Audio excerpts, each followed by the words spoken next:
अस्सलाम वालेकुम। आज हम डिस्कस करेंगे बैरियर्स टू डिस्पर्सर कि इन्वायरमेंट में कौन से ऐसे फैक्टर्स हैं, कौन से ऐसे मुख्तलिफ तरह के बैरियर्स हैं जो एनिमल्स के डिस्ट्रीब्यूशन को, एनिमल्स के जो डिस्पर्सल हैं उसको इफ़ेक्ट करते हैं।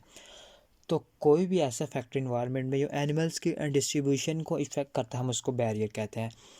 अफेक्टेड इन्वायरमेंट दैट अफेक्ट या डिस्ट्रीब्यूशन ऑफ एनिमल्स को उसको हम बैरियर कहते हैं।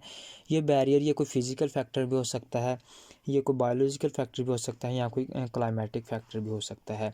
तो इन्हीं फैक्टर्स की बेस पे हम बैरियर्स को मुख्तलिफ कैटेगरीज में डिवाइड करते हैं। इसमें फ़िज़िकल फैक्टर्स बैरियर हो सकते हैं, बायोलॉजिकल बैरियर हो सकते हैं और क्लाइमेटिक बैरियर्स भी हो सकते हैं। फ़िज़िकल बैरियर, जिस तरह के वर्ड फ़िज़िकल से ये क्लियर है कि ऐसे फ़िज़िकल ऑब्स्ट्रक्शन हैं, ये फ़िज़िकल डिस्ट्रक्शन जो एनिमल्स की डिस्ट्रीब्यूशन को इफ़ेक्ट करती हैं। तो इनमें माउंटेन रेंज हो सकती है, कोई डेजर्ट हो सकता है, या कोई वाटर बॉडी हो सकती है। इसमें मुख्तलिफ तरह की इसमें वाटर बॉडीज़ हो सकती हैं। माउंटेन रेंज में अगर हम देखें तो ये हिमालय की माउंटेन रेंज है, ये इंडिया और एशिया के एनिमल्स के लिए एक इफ़ेक्टिव बैरियर है। दूसरा अगर हम डेज़र्ट देखें तो सहारा, तो ये अफ्रीका और यूरोप के जो मुख्तलिफ तरह के उनका फाना और फ्लोरा उनके लिए ये एक बैरियर है। और मुख्तलिफ तरह की जो वाटर बॉडीज़ हैं ये भी बैरियर्स हैं।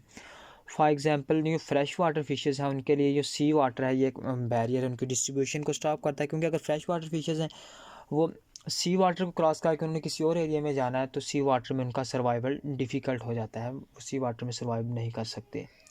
तो इस तरह के ये मुख्तलिफ तरह के थे फ़िज़िकल फैक्टर्स, फ़िज़िकल बैरियर्स थे। अब हम डिस्कस करेंगे बायोलॉजिकल बैरियर्स को।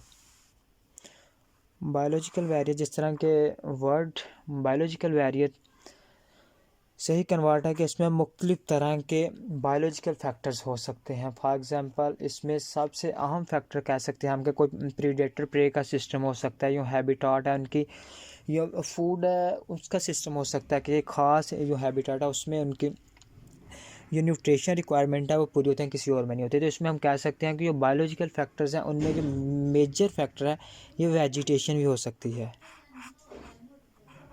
ये वेजिटेशन भी हो सकती है। वेजिटेशन भी एनिमल्स के डिस्ट्रीब्यूशन को इफ़ेक्ट करती है। फॉर एग्ज़ाम्पल ऐसे एनिमल्स जो फॉरेस्ट और ग्रास लैंड्स में सर्वाइव करते हैं उनका सर्वाइवल डेजर्ट्स में,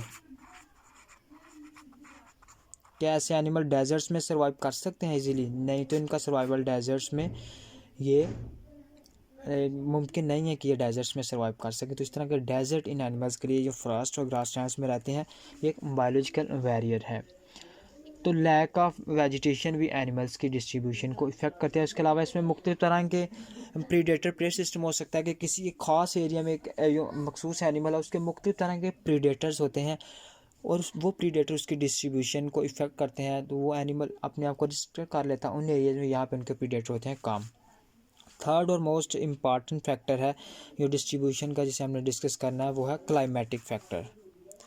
वर्ड क्लाइमेटिक फैक्टर्स में मुख्तलिफ तरह के क्लाइमेटिक फैक्टर होंगे। क्लाइमेटिक फैक्टर्स में दर्जा हरारत हो सकता है, यानी कि इसमें टेम्परेचर हो सकता है, इसमें हो सकती है लाइट भी हो सकती है और इसमें ह्यूमिडिटी भी हो सकती है, ह्यूमिडिटी भी इसमें हो सकती है।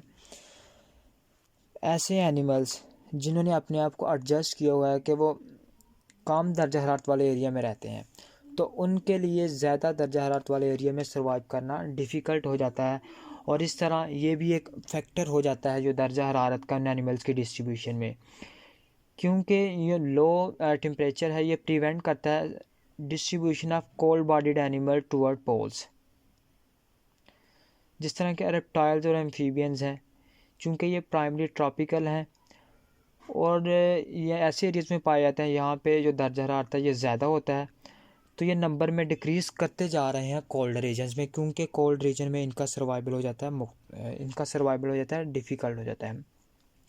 लाइट भी एक इसी तरह लिमिटिंग फैक्टर है जो एनिमल्स के डिस्ट्रीब्यूशन को इफ़ेक्ट करती है, और ह्यूमिडिटी भी यही एक फैक्टर है जो एनिमल्स के डिस्ट्रीब्यूशन को इफ़ेक्ट करते हैं। बहुत से ऐसे एनिमल्स हैं जो ड्राई कंडीशंस को, ड्राई हैबिटेट को प्रेफर करते हैं, कुछ ऐसे हैं जो मॉइस्ट हैबिटेट में अपने आप को यानी कि सर्वाइव कर सकते हैं। तो ऐसे एनिमल जो डैम्प सॉइल में पाए जाते हैं वो डाई कर जाते हैं अगर उनको हम किसी भी ड्राई एरिया में हम उनको रखना शुरू कर दें। Thank you.